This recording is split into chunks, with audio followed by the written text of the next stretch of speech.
घने जंगल में गिद्धों का एक झुंड रहा करता था। उनका पूरा झुंड एक साथ उड़ान भरता और साथ में ही शिकार करते थे। एक बार वो सभी उड़ते उड़ते किसी टापू पर पहुंच गए। वहां बहुत सी मछली और मेंढक रहते थे। उन्हें वह टापू बहुत अच्छा लगा। उसके खाने पीने और रहने की सारी सुविधाएं उस टापू पर मौजूद थी। सभी गिद्ध उसी टापू पर रहने लगे। अब उन्हें शिकार के लिए कहीं जाना भी नहीं पड़ता था। सभी बिना किसी मेहनत के भरपेट भोजन करते और उस टापू पर आलस में जीवन जीने लगे। उसी झुंड में एक बूढ़ा गिद्ध भी रहता था। वह बूढ़ा गिद्ध यह सब देखकर बहुत परेशान रहता था। उसे अपने साथियों की आलस भरी दशा देखकर चिंता होने लगी। वो सभी गिद्धों को कई बार चेतावनी भी देता कि मित्रों, हमें फिर से शिकार के लिए उड़ान भरनी चाहिए ताकि हम अपना शिकार करने की कला को और भी मजबूत बनाए रख सकें। अगर ऐसे ही आलस करेंगे तो एक दिन हम शिकार करने तक भूल जाएंगे। इसलिए हमें जल्द ही अपने पुराने जंगल में वापस जाना चाहिए। उस बूढ़े गिद्ध की सलाह सुनकर सभी गिद्ध हंसने लगे।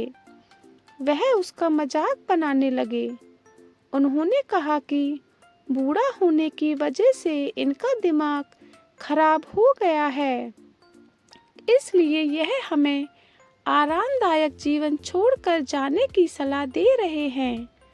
ये कहकर गिद्धों के झुंड से उस टापू से जाने से मना कर दिया।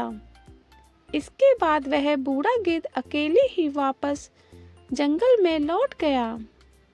कुछ दिनों के बाद उस बूढ़े गिद्ध ने सोचा कि बहुत समय हो गया, चलो उस टापू पर जाता हूँ और वहाँ पर अपने सगे लोगों और दोस्तों से मिलकर आता हूँ। वह बूढ़ा गिद्ध जैसे ही उस टापू पर पहुँचा, वहाँ की हालत देखकर वह हैरान रह गया। वहाँ का दृश्य बहुत भयावह था। उस टापू पर मौजूद सभी गिद्ध मर गए थे। वहाँ पर सिर्फ उनकी लाशें ही पड़ी थी। तभी उसे कोने में एक घायल गिद्ध दिखाई दिया।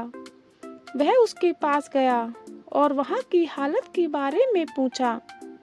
उसने बताया कि कुछ दिन पहले इस टापू पर चीतों का एक झुंड आया था, जिन्होंने उन पर हमला कर दिया और सबको मार दिया।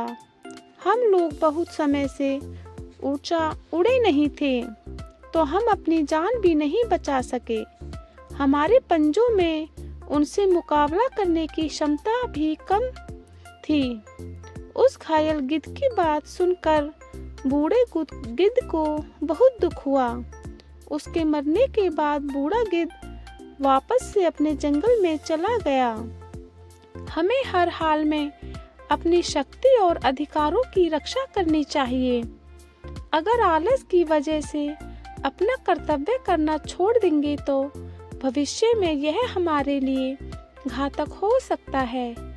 थैंक यू दोस्तों। लाइक करें, शेयर करें एंड सब्सक्राइब करें। थैंक यू दोस्तों।